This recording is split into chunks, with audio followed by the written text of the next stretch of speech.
One does not turn into a ghost in a single night. It happens slowly, like a piece of thread. One does not become a ghost overnight.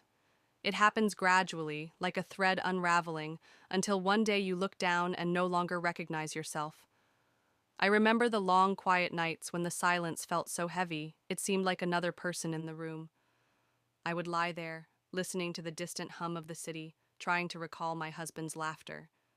Yet that sound was fading, replaced by the sharp tone of my daughter-in-law and the cold silence from my son.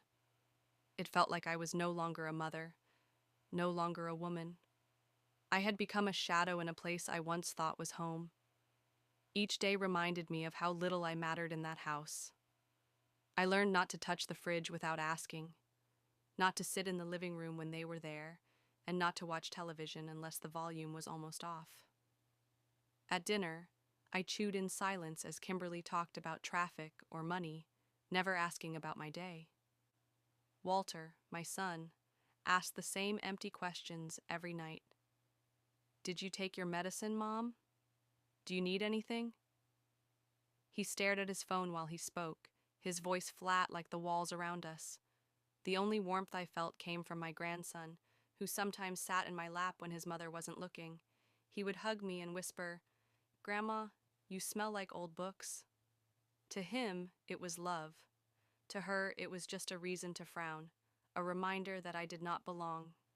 The moment that shattered everything came one Thursday afternoon. I was making a simple cup of tea, one of the few comforts I had left. My hands shook, and a few drops fell on the living room rug. In any other home, it would have been nothing, a moment forgotten within the hour, but not in that house. Kimberly's scream cut through the air.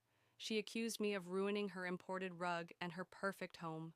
I tried to explain it was just a few drops, but she shouted louder, blaming me for every small thing she disliked. When I softly defended myself and said I did not bother anyone, she spat at me. The warm spit on my face froze me in place. I looked at my son, hoping with my eyes that he would stand up for me, his mother. But he did nothing. He folded his paper, set it down, and turned away. That silence hurt more than the spit itself. In that moment, I knew my son was no longer mine, and I had become an unwanted guest in his life. That night, as I sat in my small room, I felt something shift inside me.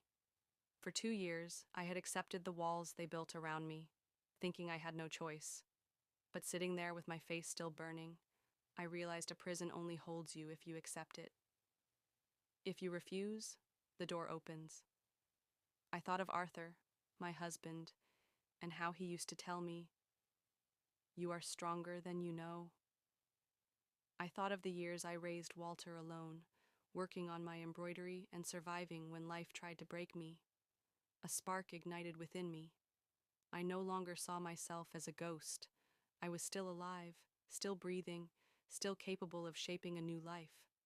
For the first time in years, I felt free, not because they had changed, but because I had finally decided to change. My story was not over, and I would not let their silence write the ending for me.